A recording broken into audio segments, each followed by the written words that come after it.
Hi, Democrats. Today is Tuesday, April 25th, and it's time for the Chair's Daily Live. So today is the day, April 25th, 2023. Today is the day that President Biden announces his campaign for re-election. I'm just glad that it's finally here. There's been all this whispering, will he, won't he, will he, won't he? Well, he will. President Biden has announced his campaign for re-election, and so it started. I know that the other side thinks that they started it when the former guy said that he was running again. We have a real campaign now. We have a real candidate, a real competent candidate who basically has been doing the job and has been doing a wonderful job, a bang-up job in comparison to what we've seen in recent times. I love that there's all of this chitter-chatter about the president, and here's the good thing. Here's the good thing. He just puts his head down, does the job. He's getting things accomplished. American Rescue Plan, the infrastructure bill, he's getting things done while there's all this chitter chatter going on. Speaking of chitter chatter, today, while the president, the competent president, has announced his bid for re-election, the former guy is in court on a case where it's alleged that he raped someone. Remember yesterday I talked about how there was a huge contrast between the two sides. There's a huge contrast. On one hand, we have a statesman for president who's actually accomplishing things. And on the other hand, the number one contender on the other side is in court facing charges of alleged rape. They're not the same. They're not close. You're not trying to figure out which one is best. One is getting things done, and one is being accused of, among other crimes, rape.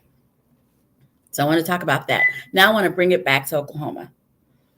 So when the Tennessee Three, and as you'll recall who those are, there were 3 Tennessee legislators who the day after the tragic, deadly shooting at a Christian elementary school in Nashville, Tennessee, they joined in with protesters in the well of their legislature to protest the fact that the legislature wouldn't move on the issue of common sense gun legislation.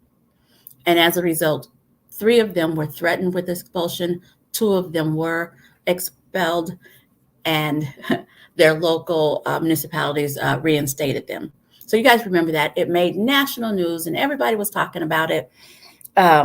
And, you know, I was sitting here in Oklahoma saying, what a shame, what an attack on our democracy. And look what happened in Oklahoma, where we had a legislator who has been targeted since before this session started, since the time they were originally elected in 2020, that has been a target, and they figured out a way because they didn't follow the rules, right? That's what they said. They didn't follow the rules. And so this legislator, Representative Turner, was removed from their committees because they didn't follow the rules. So yesterday, Representative Regina Goodwin was on the floor making a case. And while Representative Goodwin was making her case, there were actual legislators booing her, audibly booing her. Let me tell you something. That's against the rules. It's against the rules. But let me tell you, there is no talk about expelling anyone.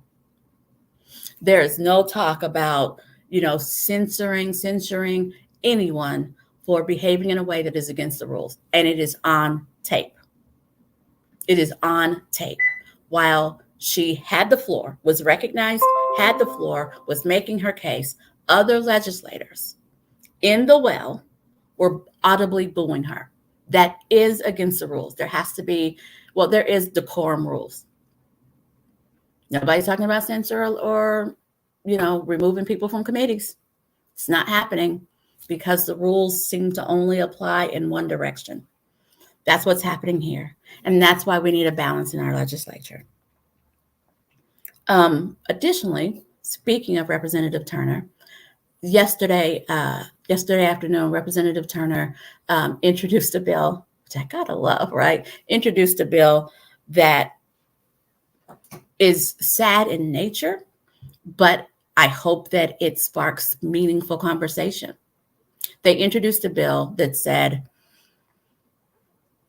that survivors, parental survivors of teenage folks who do not survive suicide attempts, so people who commit suicide, if they are transgender and they commit suicide, Rep. Turner proposed a bill that the surviving parents would have the ability to sue, ready? Every legislator that voted against trans affirming care, because they are a contributor to the mindset of that teen who committed suicide. It's along the same lines of, our bills that we have that will penalize someone who helps someone get an abortion. It's the same. And I appreciate Rep. Turner for initiating this language. We have to have a conversation about equity. We have to have a conversation of if it works for this instance, and this instance is very similar, it should work for that instance. We have to have the conversation. And I say we have to have the conversation because like I know, like I am sure Rep. Turner knows, that bill is going nowhere.